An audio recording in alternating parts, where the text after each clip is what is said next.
Chapter 26. Shoes, soccer cleats, Office Depot, haircut. I stared at the list Mom had left under the seagull magnet on her refrigerator. She could scratch the haircut. I'd already had one, so I'd look respectable when I raised my right hand and swore to tell the truth, the whole truth, and nothing but the truth. If I were like every other kid in the county, I could have focused on new shoes and school supplies. But 3 days before I started ninth grade, I went to juvenile court to testify against my two best friends, who had been charged with second-degree murder. Mom, Dad, and Carl came with me. Mr. Anderson met us at the county courthouse.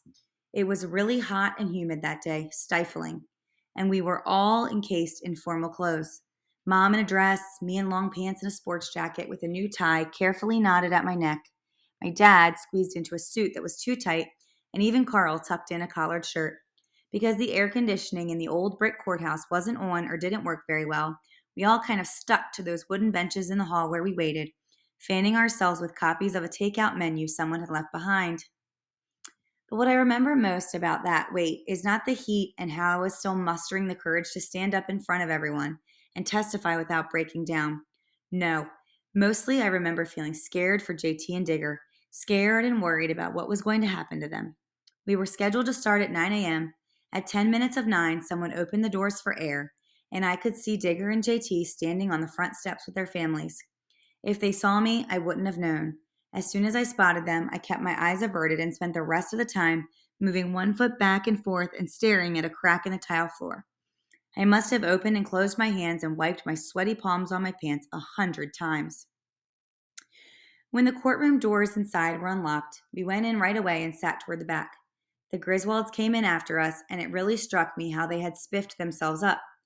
Digger wore a nice polo shirt tucked into a pair of clean belted jeans. Even his father had a suit on, and I know for a fact that was a first for me. Their public defender was a young-looking man with thinning red hair. "I know this guy," Mr. Anderson leaned close to tell us. "He'll do a good job defending Michael." JT came in a minute later wearing a sports coat and a tie, but I'd seen him dressed up before, like on mornings when he'd been to church and we ran into him at the 7-Eleven afterward. His mother was with him, but not his dad.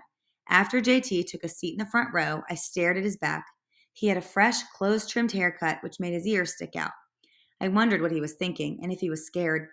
I wondered if someday JT and I would ever be friends again.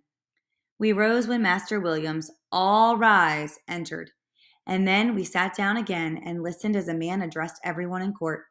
"My name is Charles Fine. I'm the state's attorney, and I'm calling the matter of Jeremy Tyler and Michael Griswold, who have been charged with murder in the second degree in the death of Benjamin Anthony D'Angelo. It is my understanding that Mr. Tyler and Mr. Griswold wish to admit to this charge." A murmur rippled through the court. Surprised and a little confused, Mom, Dad, Carl, and I looked at one another. Mr. Anderson grinned and leaned over from the other side of Dad to tell me, "You're off the hook, Brady. You won't have to testify." Carl reached across Mom's lap to pat my knee. It had not occurred to me that this could happen. It threw me. Master Williams addressed JT and Digger. "You admit to this charge? Do you understand this means you plead guilty?" Digger said yes. JT nodded and mumbled the same. While I was still reeling from the fact that I didn't have to get up in front of everyone and tell my story, Master Williams was asking JT and Digger, "Do you understand that by admitting to this charge, you give up your right to testimony on your own behalf?" The boys nodded. "Do you understand that, Mr. Tyler?" Master Williams asked. "Yes, ma'am," said JT, his voice barely audible, his head hanging, one hand clasped around the other behind his back. "Do you understand that, Mr. Griswold?" Master Williams asked. "Yes," replied Digger loud and clear. He stood up straight with his hands at his sides. I wondered what had come over Digger.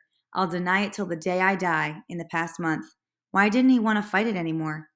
"Do you still wish to enter a guilty plea?" Master Williams asked again. I guess she wanted to be sure they knew what they were doing.